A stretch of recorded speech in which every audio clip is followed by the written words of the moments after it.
Hi, I'm Dave, your Inside Support Specialist at Beischer Lock and Security. Today I'm going to go over creating access levels in OpenOptions DNA Fusion software. An access level is what defines the permissions for your cardholders on what doors they can access and the times they can access those doors. To get started, let's go up to View, Explorers, and Access Levels. When that window opens, you'll see you have three options: access levels, access level groups, and then floor groups. Floor groups involve elevators, and we'll talk about that in another video. For this video, we'll stick with the regular access levels and the groups that you create with them. In earlier versions of DNA Fusion, you would have to go to each controller on your system, and within each controller, create an access level that only included the doors that were on that controller, and then go to groups and create what's now called a legacy access level group and combine the different levels from each controller into one group, and then you could assign that to your cardholders. Access levels have been streamlined quite a bit in the current releases of DNA Fusion, and now you just go to your access level groups and you can create what's called a global access level group. That gives you the ability to pull in doors from all controllers at one time to the group that you're creating, saving you some time and making it more efficient to create the groups.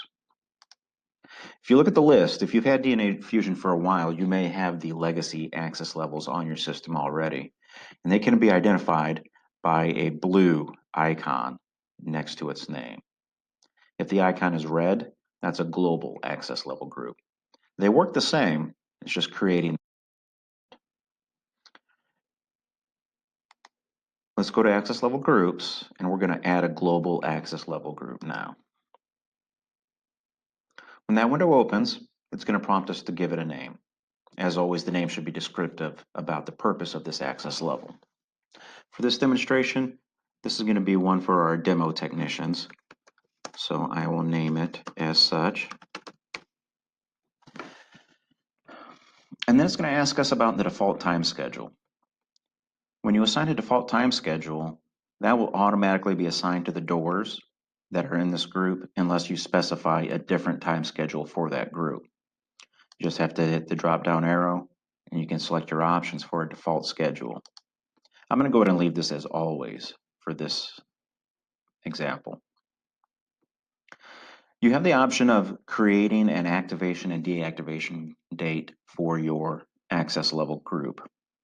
This can turn it on at a point later in the future and then turn it off later in the future.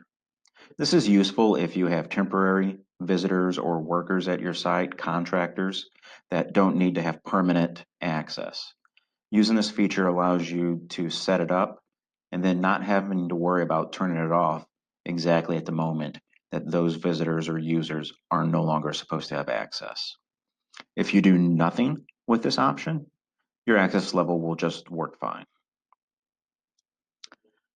There's two further options: access level categories and escort requirements. These are a little bit more advanced and not necessary at the moment, so we'll talk about those in a later video as well. To add a door to this access level, I just have to pick the door that I want in the group, and then in the first column, click in the box. That'll add a blue plus sign for that door, and it's going to tell me that it's using the default time schedule, which I've left as always. I can add another door, and if I wanted that to follow a different time schedule, I just click here and pick a different time schedule, and then I'll hit OK. So now in my list of access level groups, I now have demo technicians. If I want to edit that or add more doors, I can just double click on it and the window will open just like in creation, except now instead of blue plus marks, the doors I added have green check marks. I can add another door in the same way that I would have normally added a door in creation. You'll see that sometimes you may have a group of doors that are highlighted yellow instead of white like the others. This indicates that those doors, the controller that's operating them, is using a different time schedule set than the default one for your site. So it's using a different set of schedules. If I were to try to add a door to this system, to this access level, it's going to highlight red. All that's telling me is I have to choose the time schedule this door will use. So I just go to the time schedule column, click the drop down, and pick a time schedule to assign to it, and then click OK.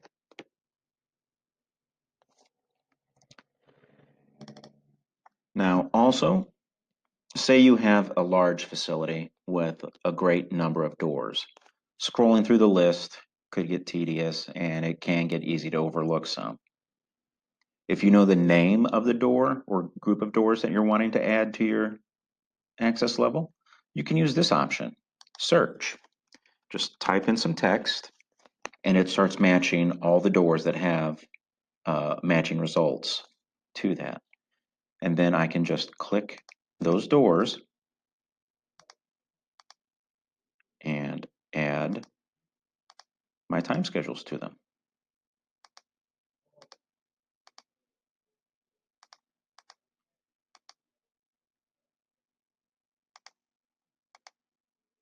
And then I hit OK. Now say for instance there's a time when you need to remove a door from a group's access level. It's the same as adding. I just open the access level group, I go to the door that I want to remove and click the check mark, and now it turns to a negative, a red negative. I click OK. And now when I go back into that access level group, it's no longer part of the access level. And any card holders that have this access level will no longer have access to that door. That's how you create an access level in DNA Fusion. If you have any questions or requests for future videos, please email me at support@stlsecurity.com. Thanks for watching.